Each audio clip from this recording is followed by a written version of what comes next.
Good evening. It is 6:04, and we already called our meeting to order from the combined meeting, so we are resuming with everyone present and Joan virtually attending. Oh, a bug just went up my nose. Oh, sorry. There was like, I know. Here's some tissues. I might need some. Okay. I saw it happen. I did. Did you see the bug go up? Right? I'm not like imagining things. Thank you so much. Oh my goodness. Right up there. Okay. See? And this just gave time for more audience assistance. All right. So at this time, it's audience sharing. Do I see any hands? It's a very crowded room tonight, but no hands. So we are going to move on to new business. Principal reports. Dr. Coakley has graciously joined us.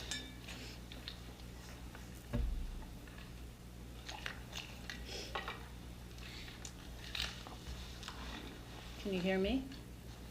Yes. Our 4th and 5th graders across the district took center stage to showcase their talents, performing for their families during our music, band, and chorus performances. It was wonderful to see families come together to learn more about their children's music education and celebrate their progress. The 4th graders demonstrated their skills on the recorders, while the 5th graders highlighted their progress with band instruments and performed several songs as a chorus. Thank you to Mrs. Macara, Mrs. Whalen, and Mrs. Burns for organizing these special events at each of the schools. On November 22nd, the Z School 3rd graders took the stage with their drama performance, Wing It. It was inspiring to see their talented students share their accomplishments in the music and drama so far this year. At the Peasley School, our 1st, 2nd, and 3rd grade students participated in Acton Discovery Museum's Sound and Physical Changes, Force and Magnetism enrichment programs during November. Thank you to our Peasley PTO for sponsoring these enriching and hands-on science adventures. Also at the Peasley School, we look forward to, on December 19th, our grade 4 students, their teachers, Mrs. Greenspan, Mrs. Griffin, Mrs. Kemet, and our music teacher, Mrs. Whalen, who will welcome families for a cocoa and cookies sing-along to celebrate the winter holiday season from 6:30 to 7:30 p.m. We will continue these festivities during our all-school meetings on December 20th at the Peasley School. The theme will be Unifying Through a Celebration of Light. We encourage our pandas to dress in their coziest clothes or warm PJs in our December Spirit Day and food drive collection on that same day. The food drive collection is in support of the Northborough Food Pantry. The food drive that occurs every other month is advertised and organized by our 5th grade leaders, who are students. On Tuesday of next week, Z will be hosting a group of educators from the Harvard Instructional Rounds Institute. They will be visiting classrooms and teams and providing input on how we are supporting all students and their learning. We're excited to welcome the group and also to gain insights that will help us continue to improve our practice. The elementary schools continue our collective focus on belonging, which is guided by the district's central theme for the school year. Monthly faculty and PLC meetings provide great opportunities for all of our staff to reflect on the dimensions of belonging and the specific actions that foster belonging. At Proctor, in a recent faculty meeting, educators participated in a belonging walk, exploring their physical space through the lens of Dr. Eric Carter's dimensions of belonging. By examining how these dimensions are reflected or absent at Proctor, they are taking intentional steps to deepen their understanding of what it means to belong in a community. Next week, Z will also host their next Zebra family and community meetings. Their second step theme has been on having a growth mindset. They will be creating paper airplanes in their families, and they will have an all-school paper airplane throwing contest during the community meeting. At Lincoln Street, the Student Council has organized a upcoming theme week focusing on unity, school spirit, and the comforts of winter. Their buddy groups are underway, and the first meeting was last Wednesday. Their 5th grade students participated in creative activities with the kindergartners. The buddy classrooms further support the year-long theme of belonging. At Peaslee, our 5th grade leadership committee, made up of student council officers and 5th grade student volunteers, have joined in to foster a sense of belonging through their work in the welcoming committee. These students have made it their responsibility to welcome new students and their families when they join the Peaslee community. Part of this initiative includes scheduling tours, greeting students when they arrive, touring the students, and answering questions. In the news at Proctor, the Scholastic Book Fair, sponsored by the PTO, was held during parent conferences and was a huge success. Thank you to the PTO's generosity. Funds were allocated to provide financial assistance for any student who wanted to purchase a book. At tonight's PTO meeting, they will also review teacher grant proposals to support classroom instruction. More news from Lincoln Street includes, during November, the Lincoln Street Kindness Crew was very successful in their effort to collect items for their annual personal belonging drive for the Northborough Food Pantry.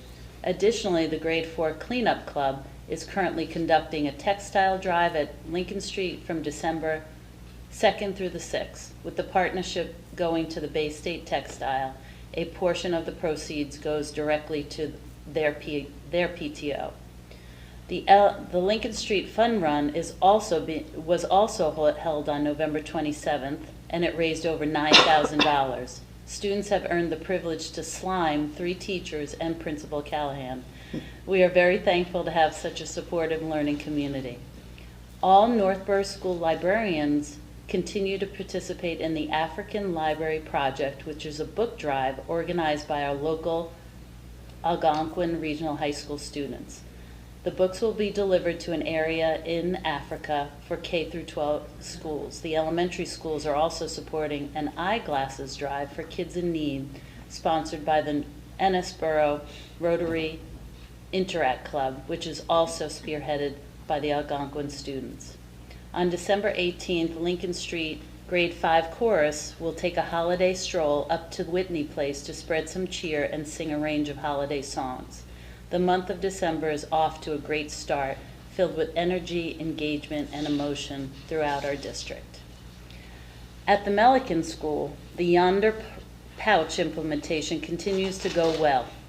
Assistant Principal Bean and Yonder teacher leader Jennifer Robo has continued to improve the process, including ways of managing lost and or damaged pouches and laundering pouches. Interscholastic basketball tryouts are taking place this week. They have 2 games before vacation, one at Dudley on December 17th and one at home on December 19th against Hudson. ELA coordinator Megan Kelty and Principal Carb visited all ELA classrooms and observed EL Education, our new ELA curriculum, in action. Students were engaged in learning and were excited to share their thoughts and ideas with peers and with the whole class. Our December concerts take place next week. Our grade 7 and 8 band and chorus concert will be held on Tuesday at Algonquin at 7. Our evening song concert will be held on Wednesday at Melican at 7. Our grade 6 band and chorus concert will be held on Thursday at 7. We will be holding auditions for Disney Descendants, the musical, the week before vacation. For the 2nd year in a row, Melican will also participate in the Instructional Rounds program at Harvard. 5 teachers will join the program at Harvard on Monday, and on Thursday they will implement instructional rounds at Melican, joined by 25 non-Melican educators from the Instructional Rounds program. In January, the Melican Instructional Rounds team will use our faculty meeting time and wellness day to share high-leverage patterns and lead the staff in professional learning, building skills and knowledge and applying learning from instructional round. And that concludes the principal's report. Great, thank you so much. I have a question about the instructional rounds for the Harvard thing. Is that something that we pay or they pay us, or is there a thing? Is it just create, courtesy, professional courtesy? Like, I was just curious about how that We have works. a connection. We have a connection. It's a great question. So the Instructional Rounds Institute is a it's a week-long professional learning opportunity at Harvard. Yeah. And I teach as part of that week. Okay. And when we are teaching people about instructional rounds, we can't do it without doing rounds. Okay. And so we ask local schools to host visits. Okay. So we actually visit 8 different schools in the area and lead visits. And so and then as sort of a reciprocity, as a thank you to the host schools, we invite members of the host community to come to Harvard on Monday and join in the learning, and try to also work closely with the schools to make sure that the visit we're doing is useful to them and is helping to move their work forward. So they set the focus, they identify the problem of practice, and they participate in the visit along with the guests. And then for our schools, I work with them leading up to it and after to sort of say, how does this help carry your work forward? And you heard like in Michelle's, and John would say the same thing, like it's been a really productive process to get ready for the visit, and then they'll have data from the visit, and then they'll be able to move forward with that. So we're doing a favor for the Institute, and then we try to make it benefit the hosts. And then in 2017 and 18, we sent a cohort of leaders to the Instructional Rounds Institute. I think there were We were a pretty big group. 8 to 12 of us who went. Dr. Reinhorn was our facilitator. That's how we connected. That's how I met you all. Connected, right? Because I was going to say you came. She worked with us for about 2 years on implementing instructional rounds in our district. Okay. So that's how we established the partnership. And then when the position was open, here we are. Okay. And then it paused for a while during COVID and things, and they weren't building institutes. And so last year was the first year of having, February was the first institute since COVID. Oh, wow. And so Malacan and Algonquin hosted in February. And And are the people who are students doing the instructional rounds, are they professionals level, or are they still students like trying to get degrees? No, like so when Greg and it's the like a team, continuing ed type thing. Yes, so when Greg and the team came from here, they were those visitors. And they went to schools like East Boston High. And the participants of the institute are from around the world. They're from educators around the globe. They come as teams from sometimes the United States, Canada, different countries, mostly the U.S., but all over the place. Yeah, and so I think the schools that host, it's really helpful.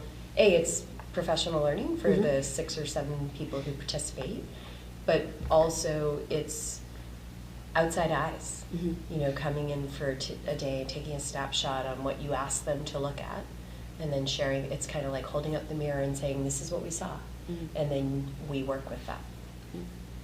Great. Does anyone else have any questions?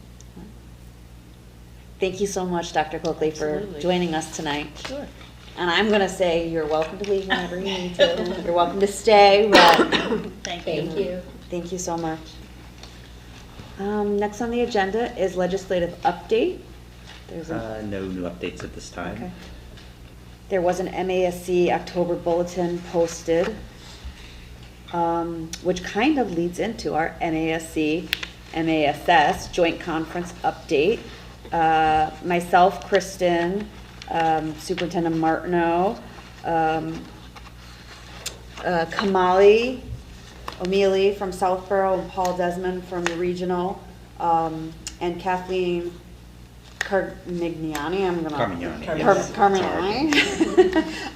We all attended. Kathleen actually was there as a dual role because she is actually on the school committee of her town where she resides. So she was there as a dual role. I sent you all an update, kind of a little summary of our thing. So I don't want to read it over to do everything, but one of the highlights from it, I have to say, was the Thursday morning general session, and the topic was Dignity, the Foundation of a New Patriotism. And the title scared a few of us, and we were like, do we really need this? What is this, like, patriotism? This is right after the election and everything. We're kind of like, I don't know if we want to do this. But we went, and it was an amazing presentation. They talked about the Dignity Index, and it was Timothy Shriver from the Kennedy Shrivers. And he just did an amazing job, and it's something that there is handouts for you guys to look and stuff, but I would love to see us bring this to our district. I think it really fits in with our portrait of a graduate, and I would love to see it added to the district. So I don't know if we want to put it on as a future agenda item after you guys have time to like look at it and see, but it could be helpful for planning goals for future years and things like that. The other things that I collected was, since we talk about transportation, options for potentially getting a little bit of a transportation issue. Now, the thing that's exciting about this is that these two buses, the white one, the van, the quote-unquote vans, the white and the yellow, they're the same thing. But this color white, anybody can drive it. Versus the yellow, you have to have a certified bus license. A CDL. Yeah. Do a CDL or is it a? Whatever it is. Chris left, so I don't know. But anyway, so. I think there's a special. So it's interesting, and you know, I mentioned this at a previous thing that I heard Southborough Rec Department, they have buses or vans or something, and so when they have after-school programming, they can transport kids from schools to those things and stuff, and it kind of expands options. And I know we have things with the different schools we have, you know, that could be an option. It could also be special ed and transportation, things like that. So an option, I have that. And then there was a reading program that was offering a pilot program, which we have given to Megan Kelty, so she's looking into that. And then the other thing that I grabbed that actually Kamali was really interested in this, and it was intriguing, is they transcribe minutes, meeting minutes and things like that. And so she, you know, thinking of ways that you can help district employees and things like that, if, you know, evaluate what the cost and evaluate the time, and, you know, maybe it's something that's preferably more outsourced than insourced. So it was all in all a great experience, as always. I have a great time always with it. The resolutions, I attended as a viewer because I wasn't the voting delegate, Kristen was, and that was fun to see. Now that I see it like again like that, it's like town meeting on steroids type thing, I guess is kind of. It was so much calmer than last year. You could everybody was compared like, to the previous burnt up year. From last year, they were like, no, we're getting this done. Yeah. Yeah, it was Yeah. fun. But next year's date is already set for November 12th to the 15th. So the nice thing about that date is that we do not have to reschedule for the first time in a long time our school committee meetings. It will be Southborough that has to.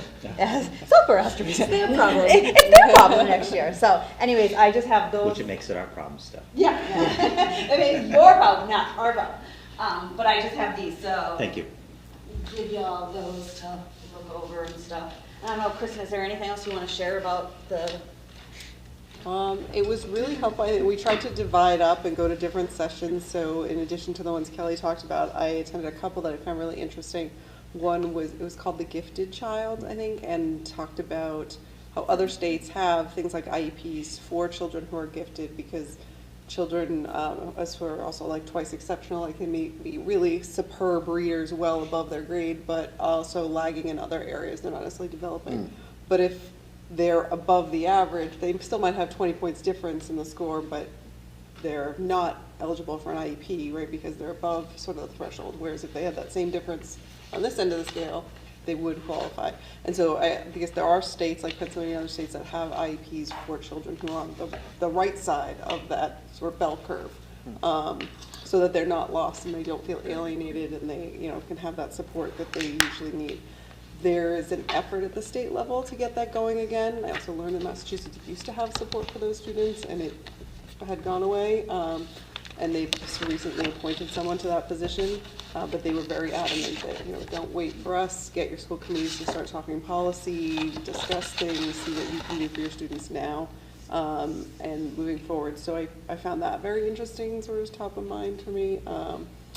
And the other one was, there were a couple of sessions, one on libraries and a couple others where I think there's other ways we can use our community more, or engage with our community more. And I know Joan's been working on this, so we're kind of having conversations about you, Joan, but in good ways. So about connecting, with, for example, the senior center or with other volunteers. I think I was there when I got an email for a bake sale, and I was like, see, this is the sort of thing that other people can do, not the working mom at a conference with 4 kids. It'd be great to have connections. Once in the session, they were talking about volunteers they had from a 55+ community who were actually bussed over to the libraries, into the schools, to help with the libraries and special projects that they or the teachers didn't have time to get done. Landscaping was another one where they had the garden club who really liked to come in and do stuff around the schools as a volunteer work, and it just strengthened the relationship, particularly between those whose children are already out of school or in some cases had moved into the town because it had a large 55+ community and they were in retirement and they still had that relationship. So it was different ways to cultivate that positive relationship that I think would also take some of the burden off of teachers, parents, and other things, and be able to give us more of a connection. That was a great takeaway, I feel. But it was a great conference, and I didn't have to be afraid of Tim Shriver, I guess. Greg, did you want to share anything? No, I would echo a lot of the same remarks. I did attend a session on school committee superintendent communication and relations, so that was presented by Dr. Bent and the superintendent in Needham and the school committee chair from Needham. So they talked about communication strategies, how to keep the board informed, helpful communication strategies that the board found helpful from the superintendent. So it was a nice session. I had a few takeaways and a few ideas to think about. So overall, it was time well spent. I agree that the Dignity Index is something that is not a full-blown program. It's kind of a way of thinking and framing. So it's something that we'll be talking about as a leadership team of how we can use that tool in our work. So overall, I think a good use of time. And then lastly, I'll say we did do some research on the taking minutes. So Cheryl did reach out and got some pricing to get a sense of is it feasible. And I did not know that if it's a white bus or a purple bus, Yeah. or a pink bus, I don't know. a different requirement. So, Yeah. but that, no, overall it was a nice conference, and it was always nice to spend time with school committee members in a different venue. Yes. All right. Next is, I think this one didn't show, is the overview of the 2024 field trips.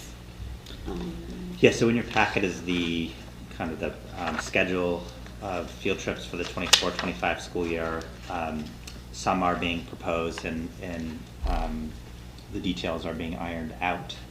But it gives you a sense that the goal is really to make sure that every grade level, every school, every student has an experience outside of the 4 walls of the school. We do have an internal protocol and process for scheduling field trips, which involves working closely with Mary Ellen Duggan, making sure we have nurse coverage, working with a finance team to making sure it's funded appropriately. So the field trips that are in yellow, we are moving through that process as we speak. And I'd be happy to answer any questions about overview of field trips. Does anyone have any questions? No. I just have one question, and it's you kind of mentioned it, the idea of funding. And I know for the most part, field trips, some of the elementary schools I think will, like the PTOs will pay for the busing, things like that. And then some field trips you go on, you know, there's a small fee that parents have to pay, you know, it ranges depending on what the things. And then we have at the middle school level, the larger type field trips, which are very costly. And so I think just something to consider and evaluate, because I don't want to say get rid of them, but I know like the 5th grade does it too, is for the families who can't participate in it. It tends to fall on like the PTOs if they can offer scholarships and help out in ways they can. So I wonder if there's a way that we can somehow work with the district and work with the places we're going to and somehow work it out, because it does go costly. I know Milliken's PTO spent $7,000 last year for, you know, a handful of scholarships, you know, so which is great, and you know, I'm glad that we can provide it, but I just wonder, are there other resources that the PTO funds could go to better our schools as a whole, versus just those scholarships? So I'm just wondering, even on a state level, maybe they offer scholarships somehow, grants or something, I don't know. But just something as maybe a district we can kind of look into. I think it's part of our, you know, making sure that there's equity of opportunity for students, and what are the obstacles for that opportunity, and finances for many caregivers and families is an obstacle. So that's something that we're keeping in mind and thinking about creative ways. That the reality is that for some of these larger overnight field trips to include those costs in our operational budget, it's a lot of money. So I think, to your point, kind of reevaluating, looking at different opportunities, looking at grants to try to subsidize the costs and make sure that it's, that, you know, that finance is not a barrier for some students to participate. And we do appreciate all of the PTO help and over the years, and well, I mean, it makes a difference. I can speak, putting on my other hat, I can speak as a PTO member, like we do it and enjoy doing it to help and give back to the schools, and you know, we just want to make sure we're able to maximize our giving back, you know, to help out the schools. And I just had a question about the field trips. Last year, we had talked a little bit about Nature's Classroom as a 6th grade trip, and then Peasley was the only elementary school in 5th grade who ran that, and what discussion has taken place about that? So this is our first year. Last year we went to Maine for the trip, ecology. I think was it the ecology school in Maine. So feedback from parents about timing, you know, starting the 6th grade year was a lot. So we're shifting to the spring for the Nature's Classroom. This is our first kind of experience in Nature's Classroom. We're going to evaluate how it goes, and then at that point kind of evaluate, okay, if it's happening at the middle school for all 6th grade students, should it cease to, you know, exist as a 5th grade option at Peasley? Okay. So as of right now, I don't see it for Peasley this year. So it's not planned this year? It is planned. I think it's just not on, I think that's in addition, it's not on here. Okay, I see, got it, thank you so much. So it is planned. Okay. Yeah. But there are conversations around, is it a duplication? Right, okay, thank you. It is, though, in a different location for those few students who did do it last year at Peasley, will not be going back again to the same location. Okay. So at least for this year, it will be different somewhat. Kristen? I'm just wondering if you can give just a summary of the process in choosing a field trip and who sort of makes that decision. I'm wondering, they all look great, and but there's a lot of variety. Yeah. So I was looking at, I was wondering why it's not, if they have the same curriculum, obviously there's not, oh, all the fifth graders are doing this, all the fourth graders are doing that. Yeah. Not that it has to be that way, I'm just wondering what the decision process is. So I think that what's relatively new is that every grade level is getting a field trip experience. That is something that I think we started last year to make sure that every grade level and every student's getting that experience. Right now, the field trips are really organized at the school level with lead teachers and the principal, I think in grade level teams thinking about what experiences are available. I think the next level of work is really looking at how does it tie back to the curriculum and what are those common experiences. So if you're first grade and the topic is weather and science, is the Museum of Science, is that a field trip that all first grade students go to? So that's the next level of work. Thanks. We're getting closer, but we're not there yet. Can I ask another quick question? And you Yep. might not have the answer to this, but because I see Gillette Stadium STEM, and what is that? So Gillette Stadium hosts a STEM summit for local school districts across the Commonwealth. So there are all sorts of experiments, exhibits, learning opportunities for kids, and it's held at Gillette Stadium. Okay. So in their conference area, and we'll be our third year attending. Mary Ellen Duggan kind of helped us kind of launch that in our district. So I've gone before. Awesome. Yeah. It's cool. It's cool. Yeah. Cool. It's sponsored by Raytheon. They sponsor the exhibits at the Gillette Stadium Museum that's there. So there's a course, like a STEM-related course the kids take, and then they can actually go to the exhibits that are all STEM-based tie-ins. So it's pretty cool. Yeah. I liked it. Is the fifth grade Peasley the same one as the Melican seventh grade one, or are they different days? Because Yeah, that one says Gillette. yeah, and then Peasley. Peasley towards the top, fifth grade, they're going to Gillette, Yeah, and I think that it is. and they're- then. I mean, different grade levels and different. But I didn't know if it was the same day, because theirs is TBD, but the other one's It's in the same, February, they so only- it's the same day. Yeah. Okay. All right, thank you so much. Moving on, the next agenda item is approval of grants and donation. We have a donation from Eli Martin of the Veridesk converter for desktops with approximate value of $400. Great. So this Did is you- an adjustable desk. Yeah. That was donated to the Melican. Is it like one of those tabletop It's like things, a like you stand put it up on the that you things can- and then you can stand up or sit down if you want? Yes, yes, Okay. yeah. That's So, nice. yeah. And is that going to a specific school? It's at Melican. It's at Melican. Yes.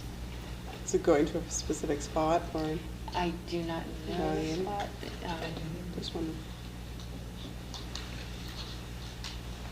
We can find out. Yeah. Just curious.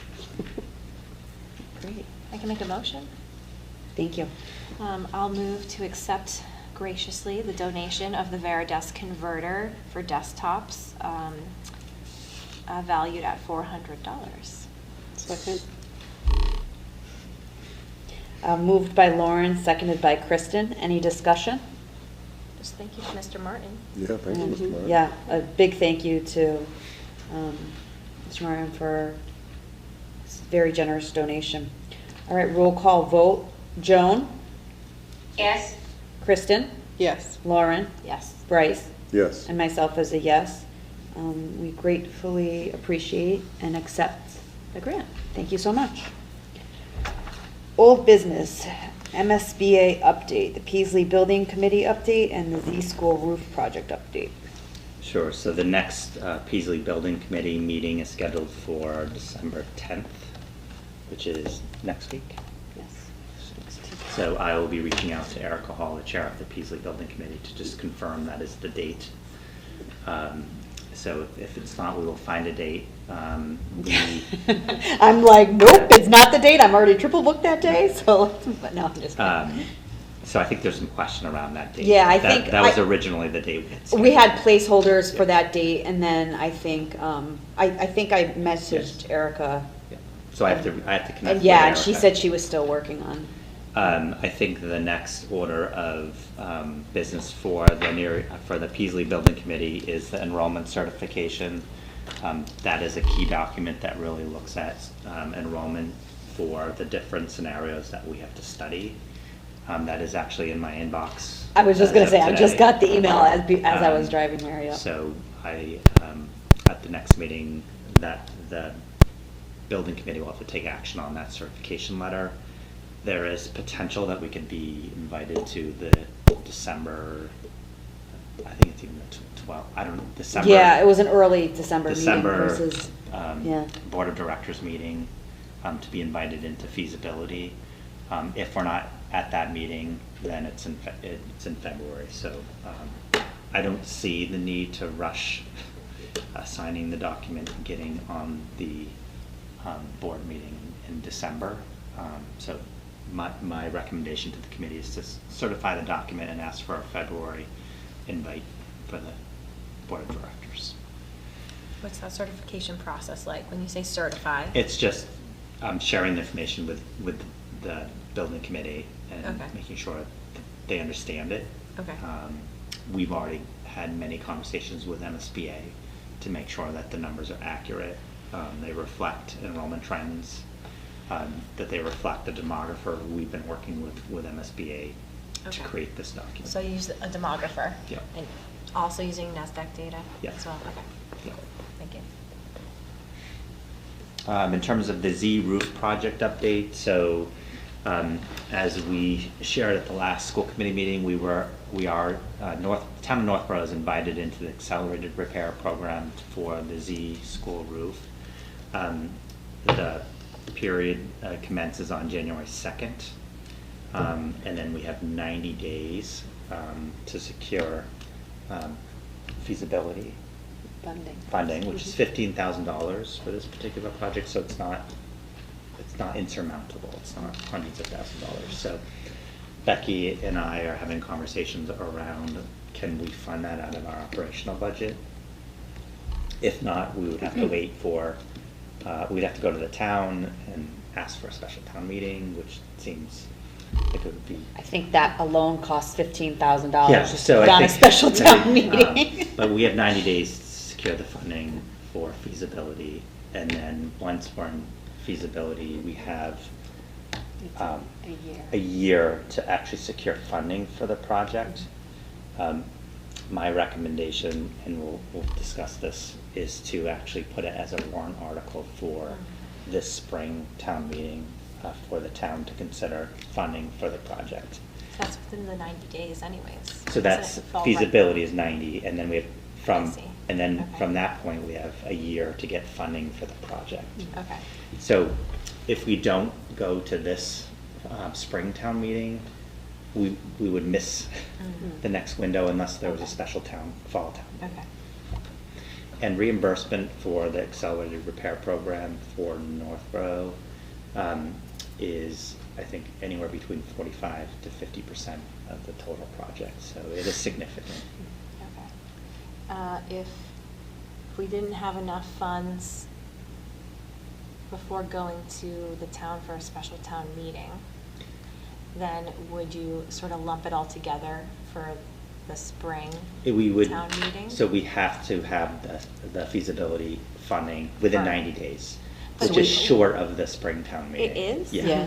Because the whole January month of 2nd. February? Oh, it's Yeah. January 2nd? So January Yes. 2nd Oh, we I thought start. you said February No, 2nd. we start January 2nd, Okay. and then we have 90 days. Okay. So Becky and I have had some conversations, and she's looking, sharpening pencils and seeing what possibilities we have, so. One we, ply toilet paper. Yeah. So at the Maybe January not that meeting, drastic. we'll PTO grants. yeah.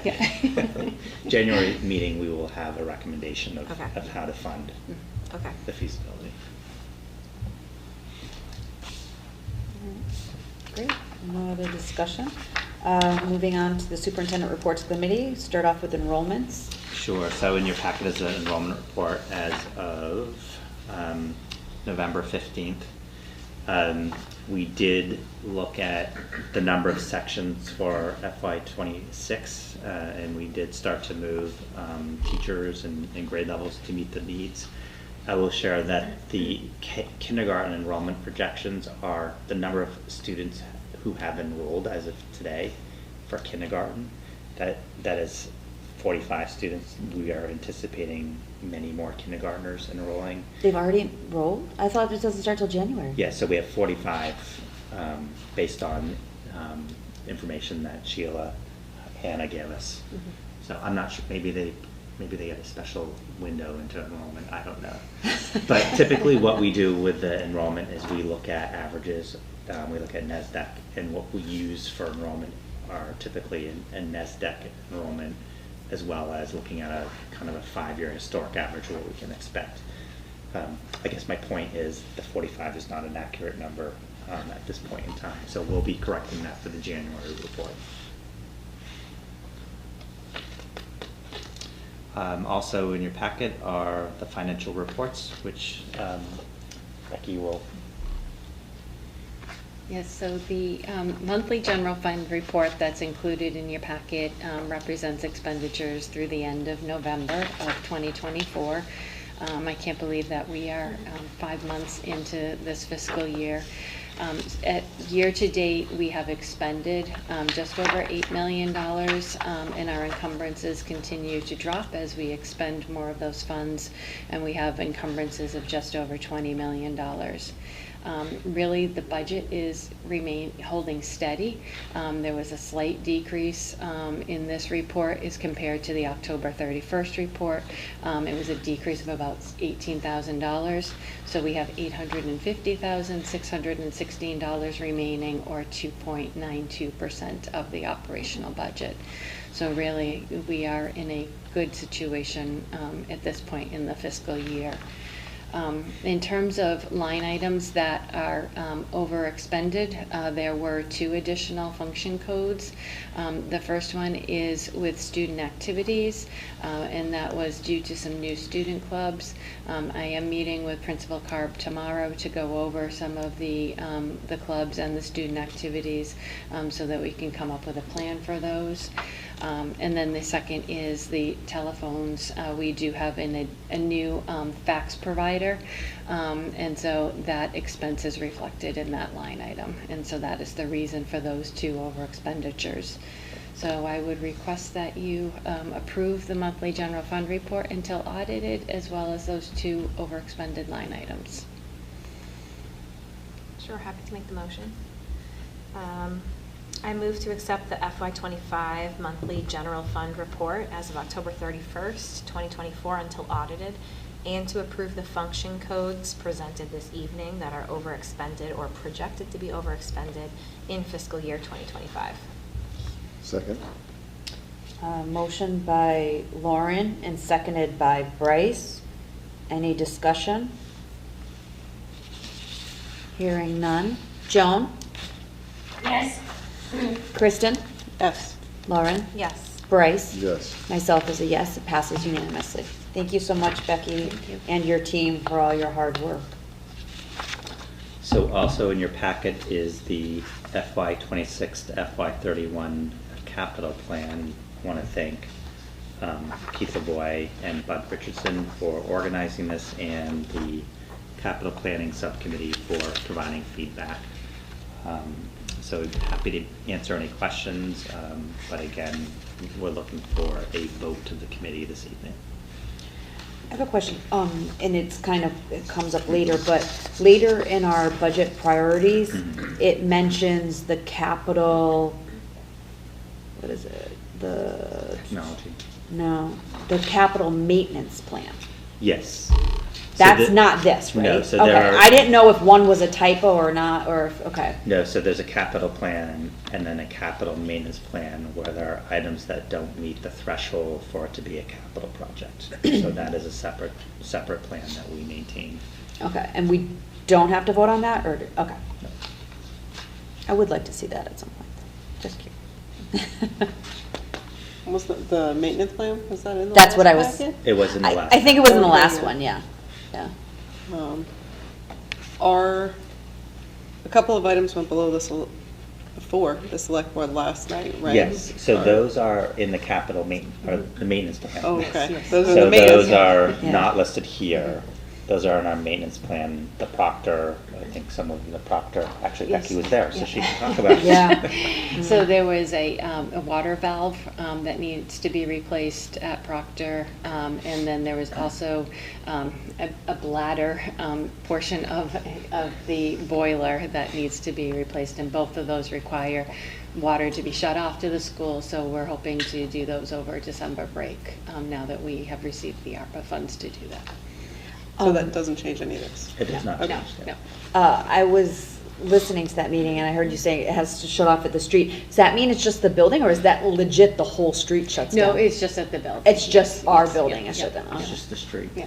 I was like, the whole street, I was like, I'm glad I don't live on that All the way street. down. I know some of the people would not be happy about that. I have a question. Yeah, go ahead, So you Lauren. think like year 7, I'd finally get this down, but I'm gonna ask clarifying questions. So the ones in red, those are potentials to bring as warrant articles to town meeting in April? So those are, yes, those are the top priority Okay. projects. And so the capital planning subcommittee will be working to see which ones they would Ye- like to bring to Yes, so town we'll be meeting? working with the town administrator to discuss, warrant articles and Okay. which of these we bring forth as warrant articles. So we'll have an internal conversation, make sure there's agreement around what to bring forward, and then working with the town to actually have articles on the warrant. Okay, thank you. All right. And speaking of, Yeah. I know that we have a new town administrator. Yeah. It'd be really great to meet. I know. Greg and I have talked about that, Yeah. extending an invitation for Great. her to come. And even if it's informal, we can just stop Mhm. by and that would be great too. So we did have a chance to sit down and meet with the new town administrator. So I did mention that the school committee would love to invite her to a meeting. I know she probably would love another night out. But I think it's important, obviously, for you to hear from the new town administrator and to start establishing that partnership which is so important to what we do. Becky and I are also going to be meeting with the town administrator and the finance director there also in the next week or two, just to talk about budget planning and what the landscape looks like. There also is a meeting next Wednesday. Of course, I'm triple booked, so I don't know if I'm going to be able to get to it or not. But it is the economic development meeting for our town. Oh, yeah. And they're having it's at the library, I believe, I think I last heard, but I don't know if it's official. But, so that is something too, that might be an opportunity. Of course, I had 3 other things pop up on the same night, the same time, so apparently, I don't know if I'm gonna get to it or not,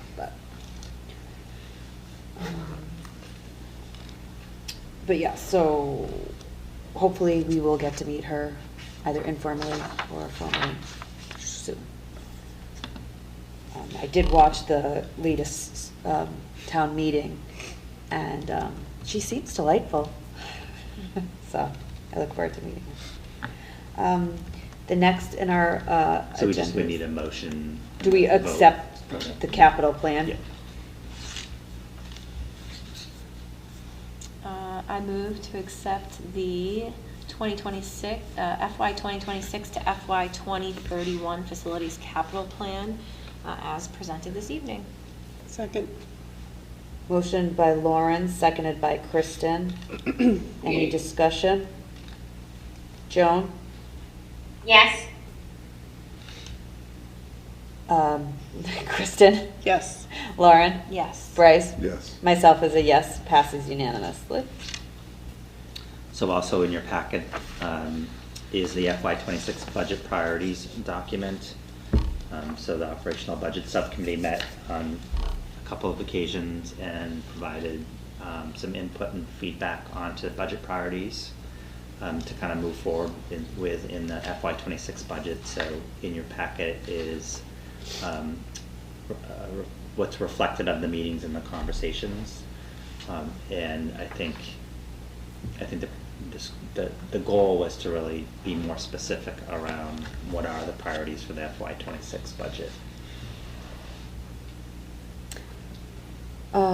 So, two little typo things that I would like see changed is the recruit, maintain, and support high-quality staff. That just has to be bumped out. Okay, yeah. Just nitty-gritty Thank you. type thing.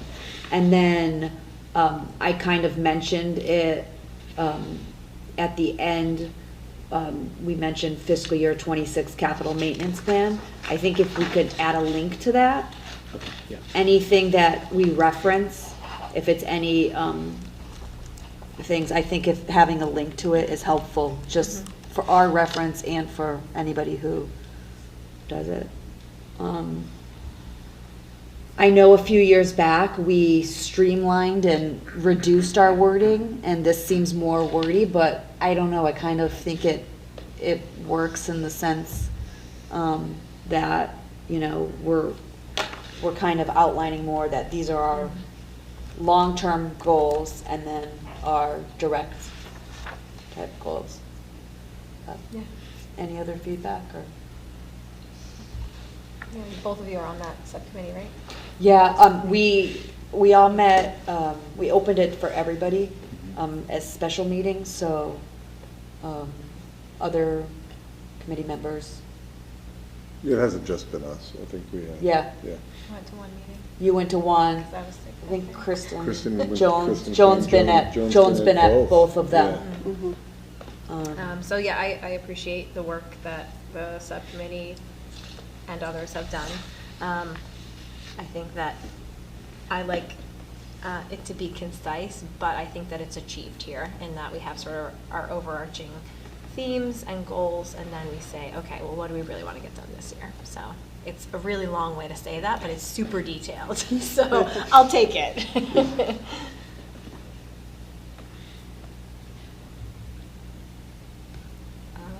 I can move if anyone. You're on the roll. All right, sure. So just with the changes that I said? Yes, can I just say that? With Yeah, those? yes. Okay. If it's the will of the, if that's your motion, but Sure. I would like those changes made to it. I don't know if anybody else has any other changes, but.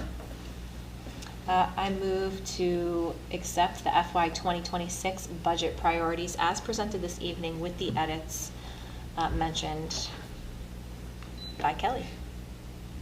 Second. Okay, so motioned by Lauren, seconded by Kristen. Any discussion? All right, roll call, Joan, Yes. Kristen, Yes. Lauren, Yes. Bryce, Yes. and myself as a yes.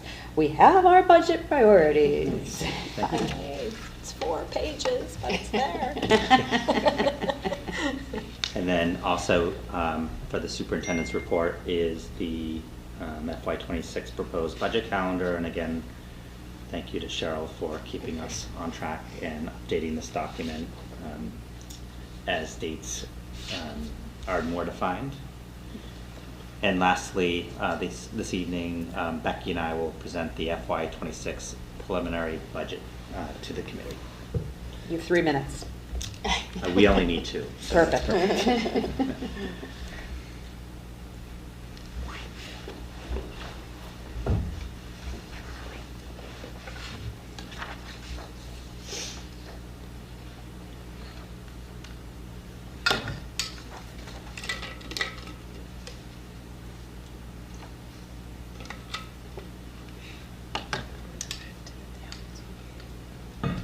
Should be. Yeah. All right, so as many of you mentioned, it is hard to believe that it is December 4th, 2024. And we are pleased to share the work thus far of preparing the FY26 preliminary budget. In terms of kind of our guide that we work with, it's really the strategic plan and really thinking about our portrait of the graduate, what we want the outcomes to be for our students, thinking about our core values and our mission, which is to educate, inspire, and challenge. So the budget process is really a vehicle to accomplish what outcomes we're trying to achieve with our students in the classroom. So part of the strategic plan is an action plan. This is really important in terms of the budget that we are looking at, really thinking about what are we trying to accomplish in 24 and 25 and 25, 26 in terms of our action. So the budget is not just a numbers document, is really about what we're trying to accomplish with our kids and our teachers. In terms of the budget process, so we just spoke about the budget calendar, so I will not review all of these, but I'll just briefly mention that it is a year-long process. It begins in August. It involves many people, many of the principals and directors and educators, and I think, and the town and the school committee. And where we are today with the budget process is really, again, presenting the preliminary budget to the school committee. We're also looking at for approval of the FY26 budget priority, so we can check that box. School committee approval of the FY26 capital plan, so we're making a lot of progress this evening. And then as we look to the last work that we need to do in December is really ongoing budget review and revisions. So meeting with the operational budget subcommittee, meeting with principals and directors to really fine tune the budget. And the goal is really in January to have a superintendent's recommended budget for the school committee to consider, provide feedback on. I think part of our narrative around the budget process is really looking at student enrollment, looking at enrollment trends. So this is a 5-year trend analysis. So if you look at from 2020 to 2024, we've seen a 3% increase in student enrollment compared to the state, which has seen a 4% decrease in enrollment. So we're heading in a different direction from the state. And then when you look at percent of students with disabilities, we've seen an 8% increase over a 5-year period compared to the state's 6%. And then English learners, we are parallel with the state increase, 16%. And the next one is very interesting. It's percent economically disadvantaged or low income. We've seen a 64% increase from 2020 to 2024. So that's a significant increase in terms of the population compared to the state's 24%. So it's something that we do take into account as we move forward. And then in terms of kind of race and ethnicity, so we are seeing a far more diverse student body. So as we talked about in the combined meeting, we are culturally and linguistically more diverse than we've been. So this is 1920, and then 2021, 21, 22, 23, 24. So you can see that over that short period of time, our diversity has really changed in the community. These are enrollment trends over a longer period of time, so it looks out to 2034, 2035, which sounds like it's a long ways away. But if you can look at the green trend line is elementary, you'll see that it pretty much is stable for the next 10 years. And if you look at 6 through 8, you also can see that it's fairly stable from 24, 25 through 2034 to 2035. So we're not seeing tremendous peaks and valleys in terms of enrollments. And then in terms of metrics, so in terms of how are we doing with student achievement, so we typically look at how are our students doing at Algonquin.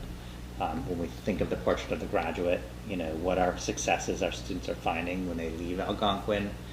I think in terms of some of the metrics that we look at that are external, in terms of rankings, whether it's Boston Magazine, we were ranked 21 in the state, or the national rankings, that number 3 in Worcester, the metro area high schools, 768 in the nation, and number 30 in Massachusetts. So based on some of these metrics, Algonquin students are achieving well, and these are only one snapshot of that performance. So again, part of the narrative that we're hoping to communicate is that the budget process is a vehicle to try to accomplish the goals and impact what students experience in the classroom. And then, although there's a lot of successes in our district, we're also working to make sure that the experience works for all students. So when we look at some of our subgroups, and we look at all student performance, and then we look at our specific subgroups, we're seeing achievement gaps, and we're defining that as opportunity gaps. So how can we provide students with more opportunities to make sure that they are performing commensurate to what we're seeing for all students. For example, you'll see that in 2023, the scaled score for ELA for all students was 501, but if you look at students with disabilities, it was 582. So we're really taking a closer look at our students with who receive special education services and what we need to do to create more opportunities for them to close that achievement gap. So again, part of the work that we're doing is, yes, we can have a great school system, and it does not mean that it is working for all students. And the work we need to really focus in on is making sure that it is serving all the students well. I don't understand what the fourth column is, the 23 number included? I don't understand. Number of students included in the test group. Yeah, the net group. So you look at. So that's the average for 1,000. So the 1,000. Those are the scores and those are the students. So in 23 we had 1,088 students take the grades 3 through 8 Okay. ELA test. Okay, gotcha. And the average score, Was scale those. score was 501. Perfect, thank you.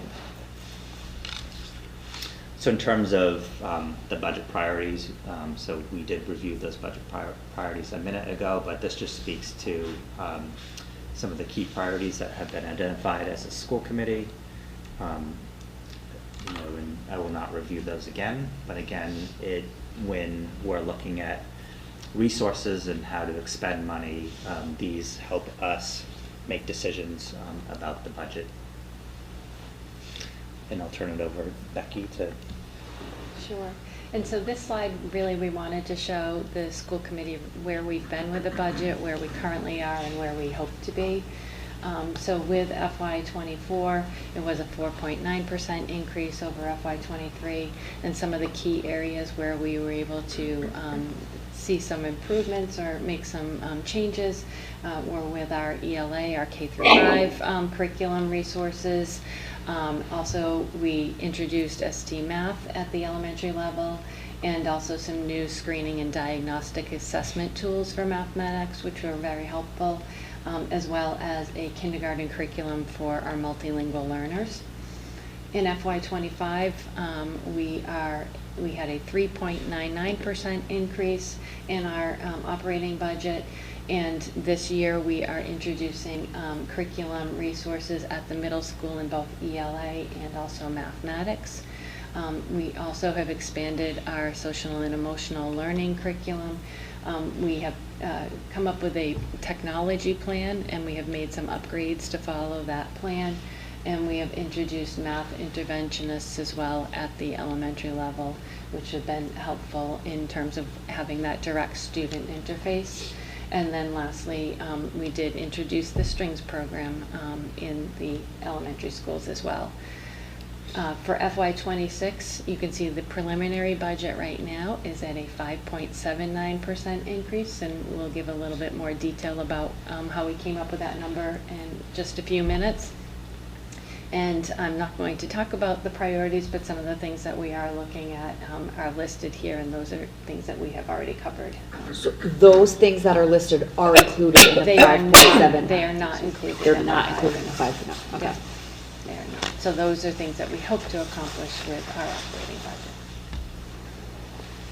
So some of the key drivers for the FY26 budget, and the big, we have 5 that are really the main drivers.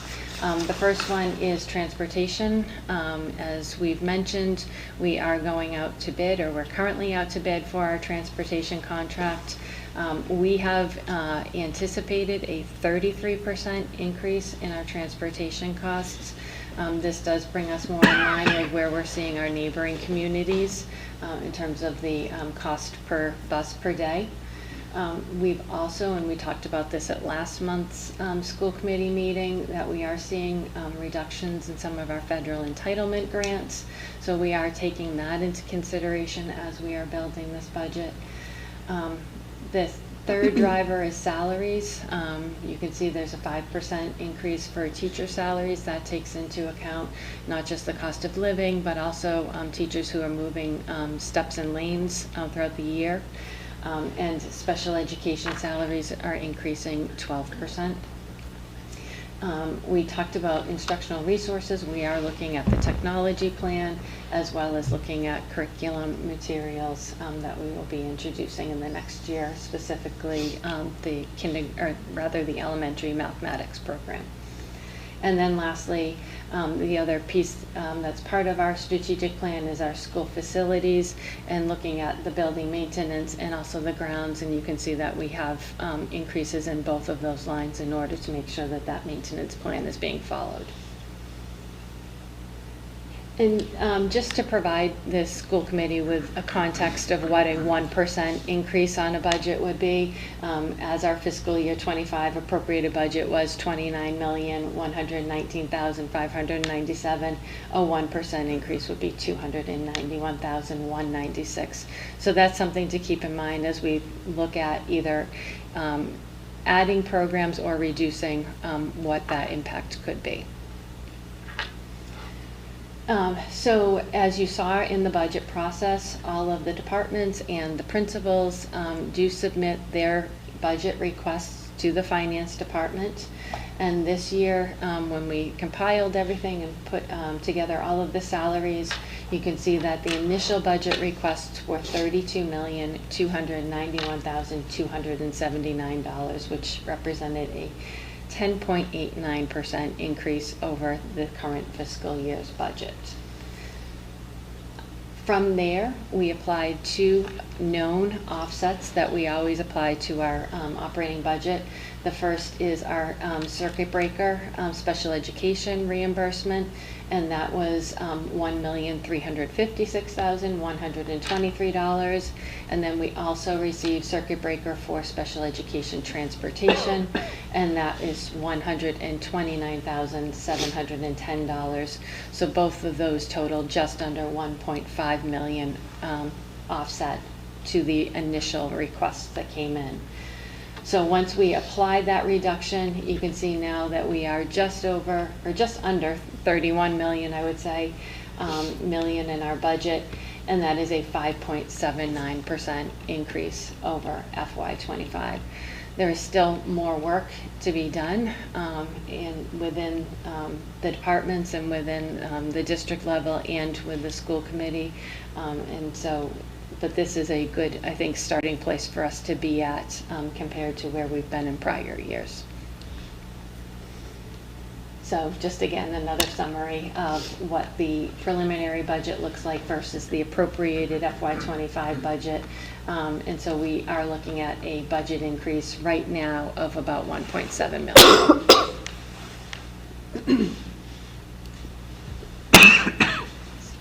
So the next steps are, again, we will continue to have ongoing budget conversations in the month of December, as we are meeting on Monday, January 6th, I think, for the next Northborough School Committee meeting, at which point we hope to have, or we plan to have, a recommended budget to the committee. At some point, I think it's normally in February, the school committee would then vote to approve that budget. And from there, we would start to have conversations with the town financial planning and appropriations committees. We would have our public hearing at school committee, and it all culminates in April at the Northborough town meeting. And that concludes the preliminary budget presentation, and happy to answer any questions from the committee. So Becky, can you clarify, when we said we went from the 10.89% to the 5.79%, the only change there is applying the circuit breaker? Yes. Okay. So, the question about the initial budget requests from October, does that include sort of that pie in the sky type mentality, you know, when you ask principals for department needs, or was that pared down from Yeah, there? so this does not reflect any new positions. Okay. So the budget priorities the school committee set, and also the requests from principals, it doesn't include those positions. The next session that we need to kind of focus in on is look at retirements. So January 15th is the date where we'll find out how many retirements there will be and what the budget offsets will be. We have to fine tune our special education budget. We'll have our transportation bids in, so we'll have a better number there. And then at that point, we can start talking about, okay, you know, what are the priorities for potentially adding positions? I see. Okay. So that work will take place in the next 2 weeks. Okay. We'll be meeting with the Northborough leadership team, having these conversations, and then working with the operational budget subcommittee, continuing the conversation with the goal of having a revised budget to present on January 6th. There's not a lot of turnaround time. Like we're kind of moving through. I know, that's what I was gonna say. Do you think it makes sense for the recommended budget on January 9th if you don't know full fact We until will the 15th? not have a recommended budget on January. So then that should say February for the I'm looking at the budget process. Right here. No, I'm looking at a different. The calendar. The calendar, we can, No, the little slide that looks, I don't know, the slide that looks like that. yes, so we can change that. See how that says Yep. January Yep. right there? Yeah, so that should be February, We and can- then we can do that's slash February, February. March. Yeah. Okay, yeah, I just wanted to make sure. And then the other thing is we just got an alert for operational budget meeting for next Tuesday. Does it make sense to have it Tuesday still? at 5:30, right? Tuesday at 5:30? It does. Okay, so there's, okay, Yeah. I It just does. wanted to make sure that Yeah. that's still, okay. We, even since we created this presentation, There's we been have- changes, Yes. yes, okay. Yeah. We've been doing work. Okay. Or Becky has been. You have it. Yep. So the slide with the budget drivers, under number 3, salaries, you talked about the teacher salaries, and that's, you know, basically steps and lane changes. And special education salaries, the 12%, is that also step and lane It changes? is, yes. And why the delineation between the two? It depends really on where people are in their career path. Okay. I think we find that many of our classroom teachers have been with the district for a while and maybe are at the top of the salary chart, whereas, you know, we've had some turnover in our special education team, so I think there's been some. Okay, thank you.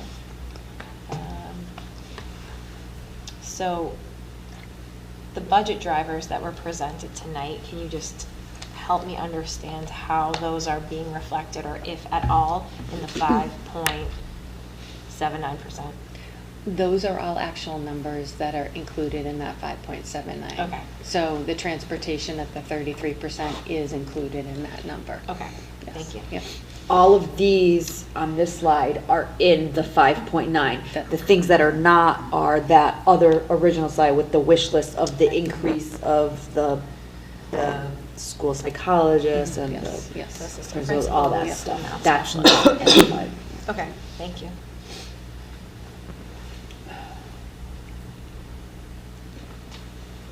Anybody else? It's not 11%. Well, yes. It's not. It's not. It's I not mean, 11. I think it's very reasonable. So, I don't know. Hey, Becky could make it work before. I think just another comment too is working in, we're a department of the town, and we are the largest piece of the town's budget. And I know you all are cognizant of that.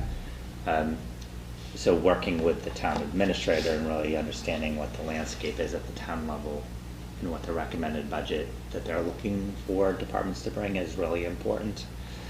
We're also looking at kind of longer term. So there are times when you could approve a 10% budget. I'm just using that as an example, which would be a significant impact to the overall town budget, which would be a significant impact to the levy capacity that the town currently has.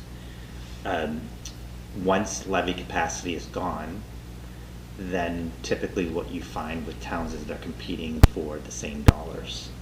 So the longer we can continue to make incremental improvements, bringing in fiscally responsible budgets that are educationally sound and kind of stretching out that levy capacity, I think the better off the town and the district is in terms of keeping continuity of programming for students.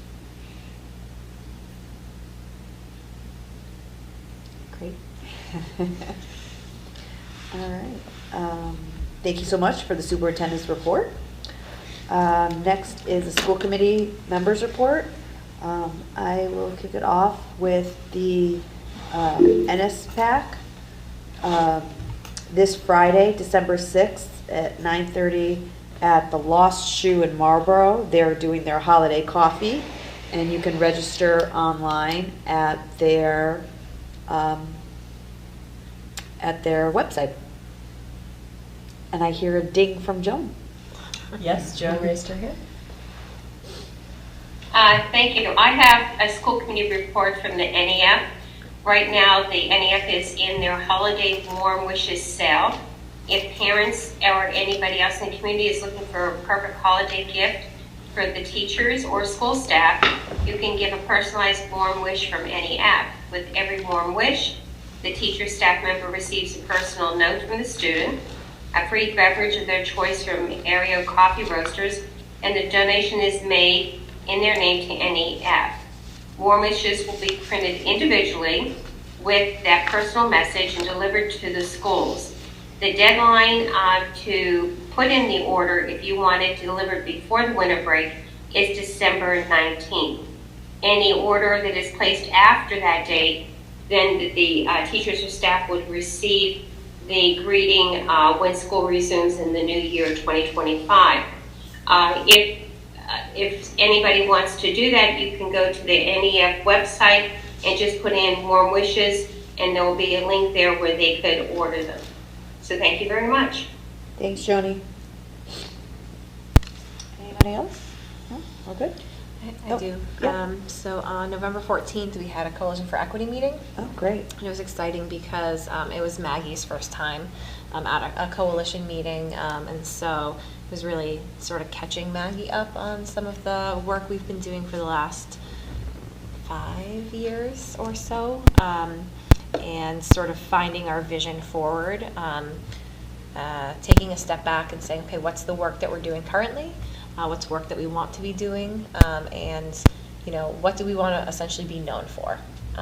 Is Coalition for Equity the right term? And so that's sort of the work that we're going to be moving on forward through Maggie's leadership. Great. All right. There is Just one reminder that tomorrow is the LPAC meeting here at Algonquin Regional High School at 6:30 p.m. Kids are welcome. 6:30, and the kids are welcome. Pizza. Awesome. Kids. might just come for the pizza. There is no educational policy at this time. There is no policy development or distribution at this time. Personnel report is in our packet. No significant changes. Appointments, a couple retirements, which we will acknowledge retirements at the end of the academic year. And then we did have one resignation. All right, no communications at this time. Actions on open meeting. I do just have one quick thing because I see that our audience member is leaving. Thank you so much for coming. I appreciate it. Was the sound okay for you there? I could hear a lot of it. I couldn't see the screen very well. I should Yeah. have sat way back No. there or something. But, No, it just made me think, because we had a complaint at our previous meeting that you can't hear back there, so it made me think, well, what if we do the audience seats right. there? I It might can be better try for and hearing most of it. purposes. I mean, it's really interesting, so I'm learning something. Thanks for coming. You're welcome. Thank you. My pleasure. Okay, sorry about that diversion. Action on minutes. We have open meeting minutes of November 4th and the operational budget subcommittee meeting minutes of November 13th.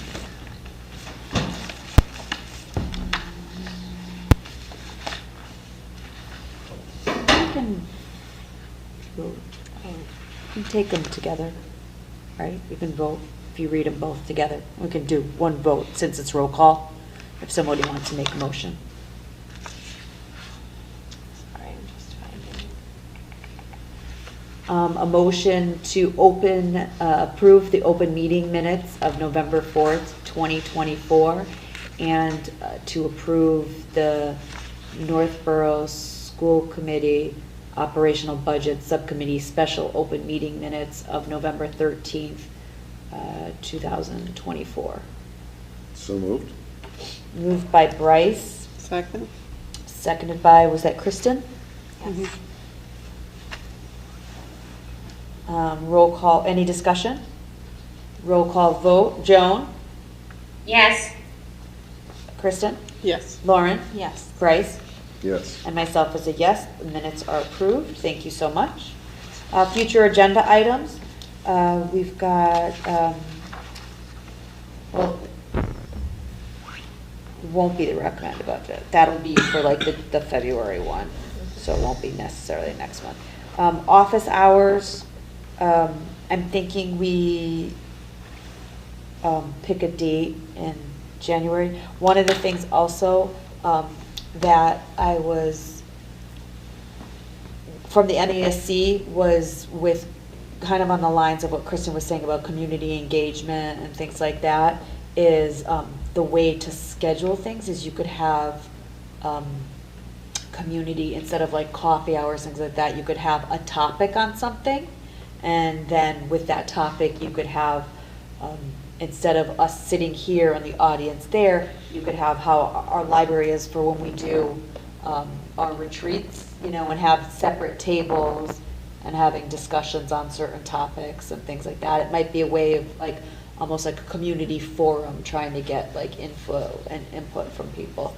Might be something to kind of entertain if we want to consider something like that. But I know we've had one particular request to do office hours. We have met with people, and we are welcome to meet with people if anybody needs to meet with us between meeting times, or if they want to share privately, you know, definitely reach out to the Northborough School Committee, and we'd gladly, you know, work out something to meet with people. But I think we kind of all agree that we would like to try to entertain some sort of office hours. Okay. School safety update, multilingual update, PTO presentations, those will kick off. So the only other is MCAS for January. And then in terms of the school safety update, so scheduling an executive session to have Officer Sullivan and Chief Griffin to come and speak to the committee. Okay. Can it be in person with Marshall? Yes. He needs Yeah, to be Marshall needs to be Um, here. I'm the only member of my family who was not met Marshall, and I'm very upset by it. Marshall came to my preschool for our Thanksgiving Macy's Day Balloon Parade, and he came and watched it. But another possibility, I mean, I'm open to it, is if we are to do it maybe not on the school committee night, that might help the officers scheduling also. Maybe an afternoon or something like that, might. And it could be virtual. But then Marshall. No, Marshall. Yeah, I mean, Marshall. Priorities. Maybe a hybrid meeting. Maybe a hybrid meeting. And we'll Zoom. It would be a hybrid meeting. You can go to Marshall Right, and meet yeah. with them, and then. I'll tell me where to show up, yeah. We'll play with the puppy and have a Zoom meeting. All right. Anything else anybody would like to see? Just let me know if something comes up.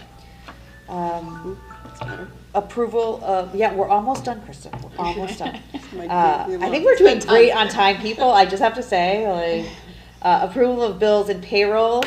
We're good? He's beating me to them now. Are you noticing that? He's beating me. That's how good this thing is. Bryce is beating me to approval. Love it. All right, last audience sharing. Anything? All right, taking off my hat, putting my other one. Kelly Gannett, 69 Northgate Road. I am a parent of a middle school, 2 middle school children, and there's just been some talk about the food menu. It's not correct. This week has not been accurate. Monday was supposed to be turkey pretzels, and it wasn't turkey pretzels. And, my child's very upset by that. Other things that have come up is that the menu, they run out of food. The kids choose a thing. So I know food is always a topic, but I'm just doing that. Thank you very much for your time. All right. Anybody else? No? Okay. Thank you very much for sharing. We'll take that into consideration. No other business before us. Our next meeting is going to be Monday, not a Wednesday. Monday, I know. Hold on. What? It's because Mondays are actually really tough. okay, He said so remote option available. there is a remote option available. Okay. So you can do, Yeah. we will have a hybrid option. The problem is that the first is on a Wednesday, so we can't have it because that's the holiday. The second Wednesday of the month is Southborough's meeting, so we can't have it on the second Wednesday. So we have to move it to Monday. I do have it in my calendar. Monday the 6th. So that's our meeting. We will have a hybrid option. Okay? The last thing, I know it's not a business which comes before us. My daughter messaged me that we're having snow tomorrow, just so everybody's aware of it. Superintendent in his Tuesday memo he did outline, he did outline the notification process for families to know that they will be notified before 5:30 a.m. for any delays or closures. So, unless there's anything you'd like to announce tonight. Okay, sounds good. Motion to adjourn? So moved. Second. Motion by Bryce, seconded by Kristen. Roll call vote. Joan? I'm not taking Yes. discussion. Kristen? Yes. Lauren? Yes. Bryce? Yes. And myself is a yes. We are adjourned at 8:33 p.m. under an hour and a half. Nice work. Wow.